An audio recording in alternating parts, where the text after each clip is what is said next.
As a traditional title holder, I think it's incumbent that I acknowledge the traditional owners and the custodians of this land on which we work and pay our respect to the indigenous elders, past, present, and emerging. Sovereignty has never been ceded. It will always was, always will be Aboriginal. Mine is a simple thing. When I was asked, or Dozier spoke to Dozier said I should, talk about our, when you hear the word reminiscing, it's very romantic, so that you look at the word. And childhood, I come from a big compound. Most Nigerians will understand what a compound is. My father had almost up to 16 brothers, which we call uncles, and each of those uncles have at least 6 children. So my mother had 13 children. So when in our compound, we are more than 300 and something people in one compound. Though circumstances now have separated some of us who now want to live in bigger houses to move out and build houses. When I was young growing up, everybody has a room and parlour, no more, no less. Even when you have 13 children, it was room and parlour. The good thing about growing up in the compound was the fact that all the children were looked after. Whether you don't need to wait for your mother to cook for you to eat.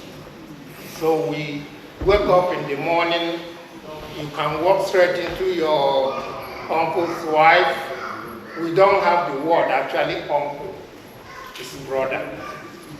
So anyone that is related to my father, that's a male, is brother, sister. There is no extension as we have aunties and, from step to this, step that. No, that never existed.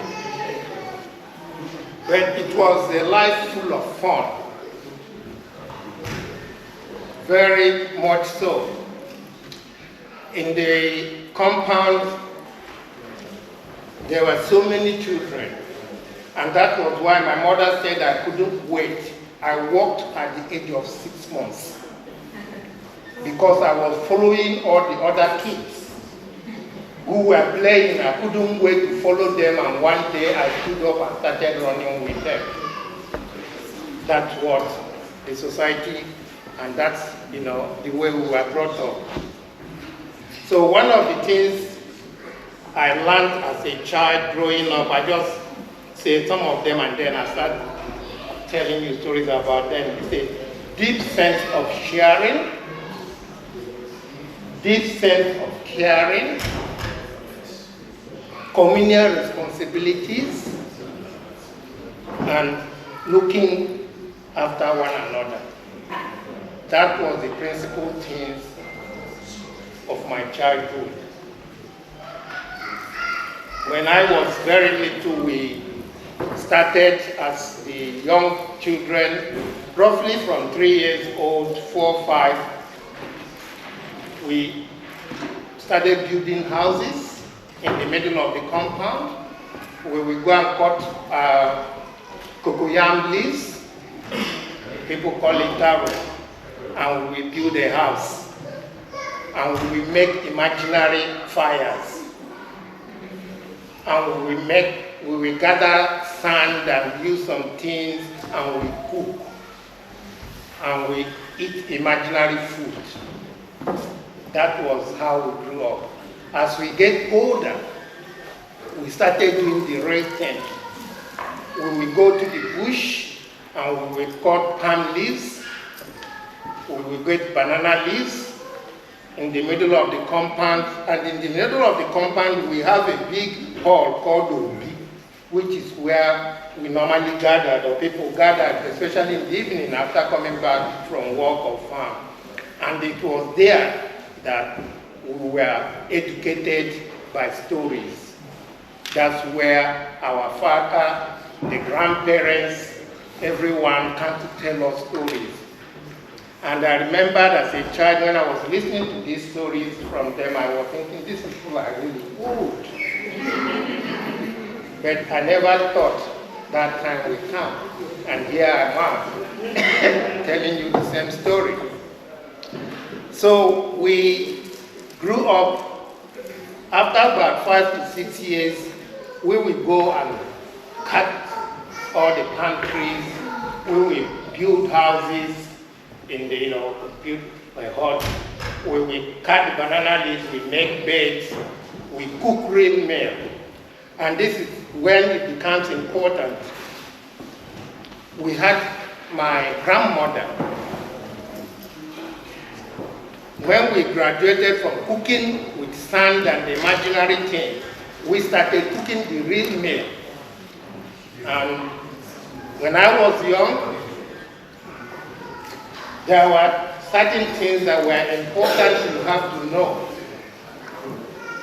Just like I was saying, in my family, Sunday was a special day because it's only on Sundays we eat rice and chicken. So, being the first son, I get to eat the chicken head. My elder sister, we know our right, has the neck. We don't debate about it. And the younger ones have the chicken feet.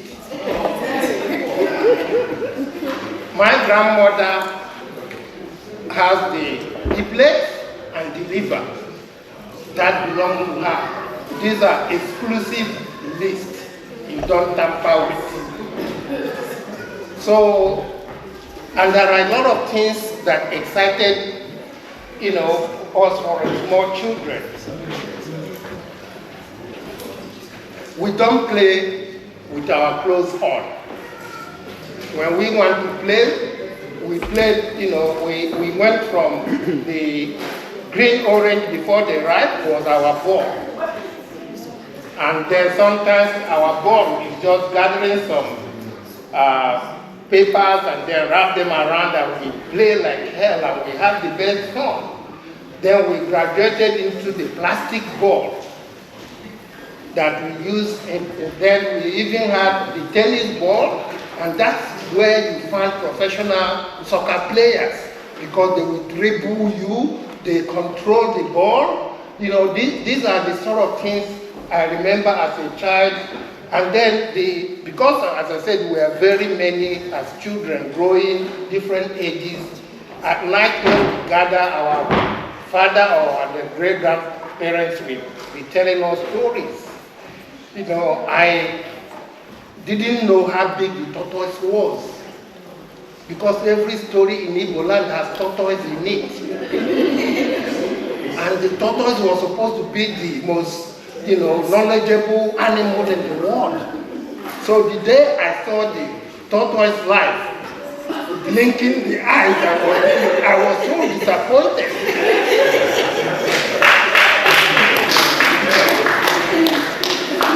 So, because I thought all my childhood I've been expecting to see a tortoise.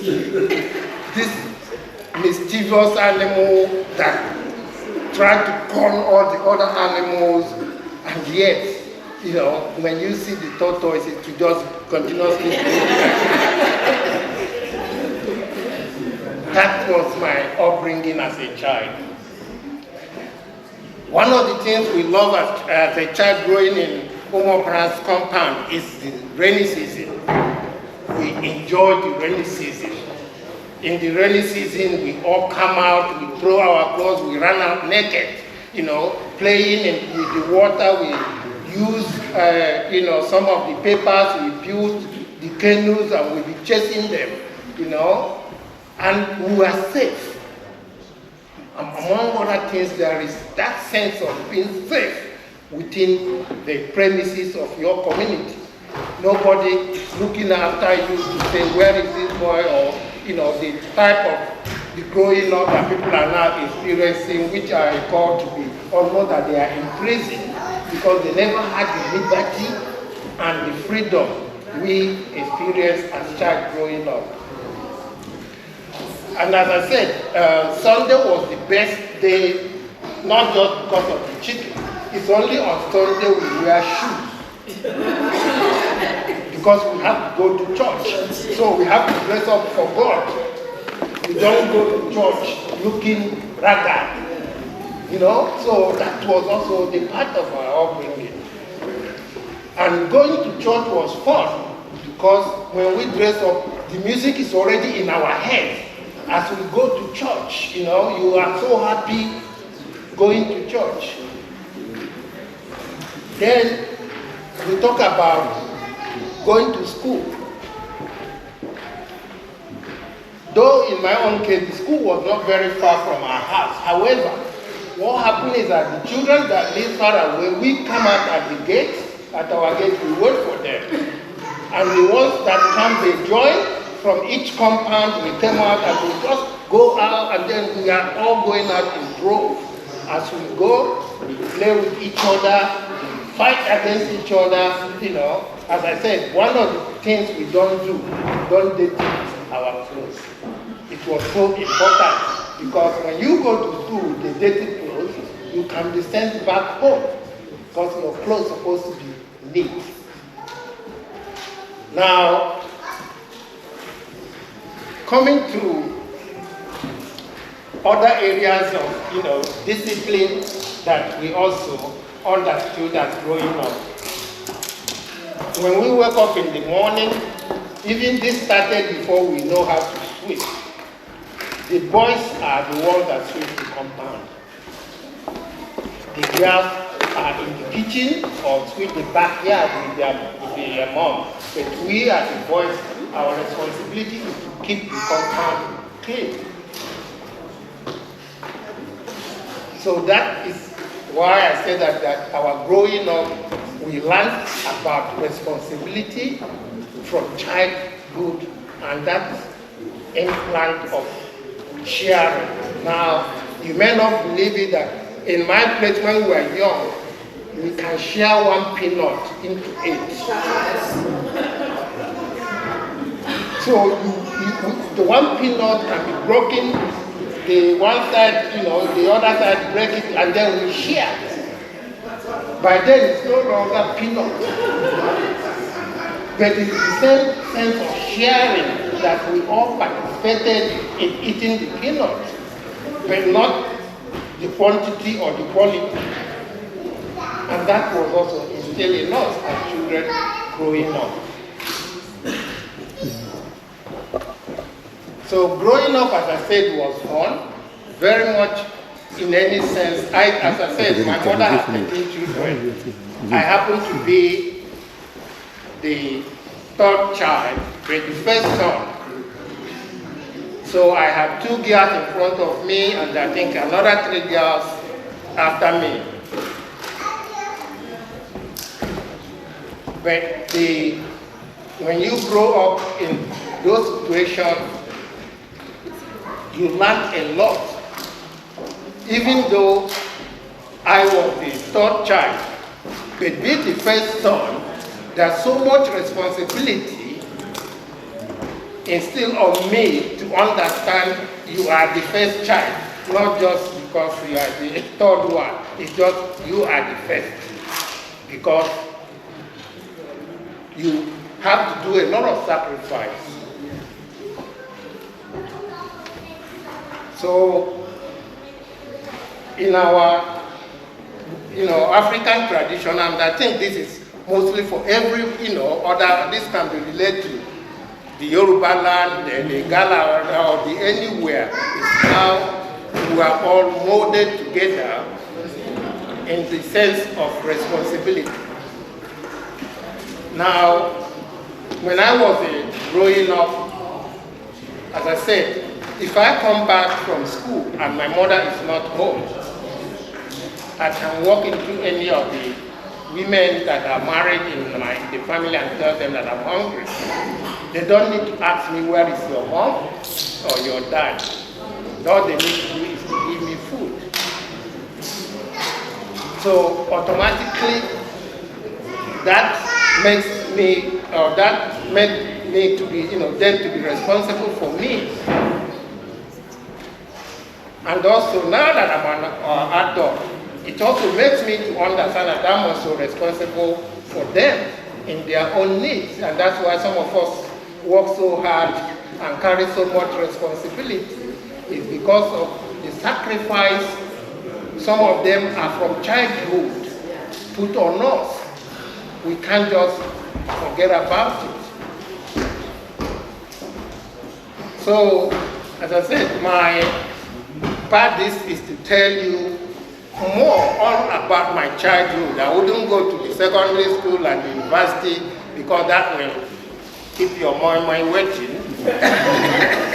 But all I wanted to say is that the society that brought people like me and most of you now here that are 60 and over is the society that used to shape children into responsibility, into caring, sharing. It actually made us not to be selfish, because we now live in a very selfish world. Even within a family, it has grown to that. But ours was not just for the family, but the community we live in. And that's why they say that it takes a community to bring up a child. And that is what some of us have come to become. Thank you.